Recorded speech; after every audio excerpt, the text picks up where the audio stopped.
Okay, Ralph, in the previous video you showed us how to run the system and get the characteristics of the motor and the data. What are you going to show us here? I would like to show you how it works with load emulation. That means the servo machine test system should emulate a load, like a pump, a car lander, or something else.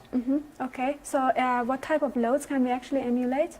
Let's have a look. So we go to the load simulation, and then we see here the different load. We have a pump, a car lander, a hose drive, compressor, winding machine, inertia wheel, and we have also a freely programmable time-dependent load. Okay, so these are the type of loads that are most common in the industry. Yeah. Can we emulate anything else using this?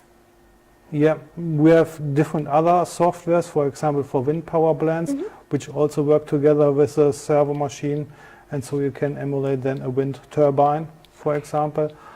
Or in the future, we will also have the possibility to program it with a PLC, which is included in the software.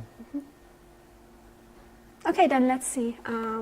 For example, I would say we go with the pump. Okay, let's see how it works. We choose a pump, and then we can also decide the pump, or the size of the pump. Okay.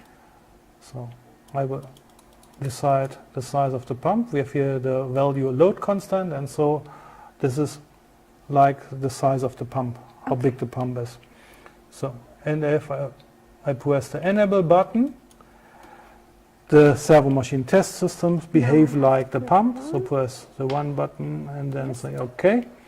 And now if we are switching on the motor, we see where the working point is. Okay. So we see here, this is the actual working point, which is crossing the machine's characteristics. Yes. So this working point can be recorded here, for example, and we have also the possibility to see more values.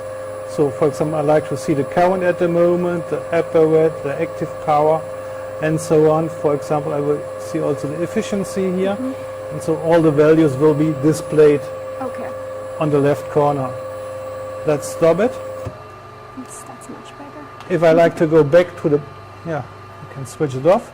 If I like to go back to the points here, I can select this record button, say right mouse click and say add labels, and then I get all the information which was on this working point here. Okay, so you can have all these for evaluation, and in case you have more and more working points, you can have them all beside your graph. For example, if I go back, say okay, I would like to have a hose drive, press enable again, press and start also the motor, and then I can select the load, for example a different working point, say record again, and so I can choose between the both working points. It's very easy. Okay, very interesting.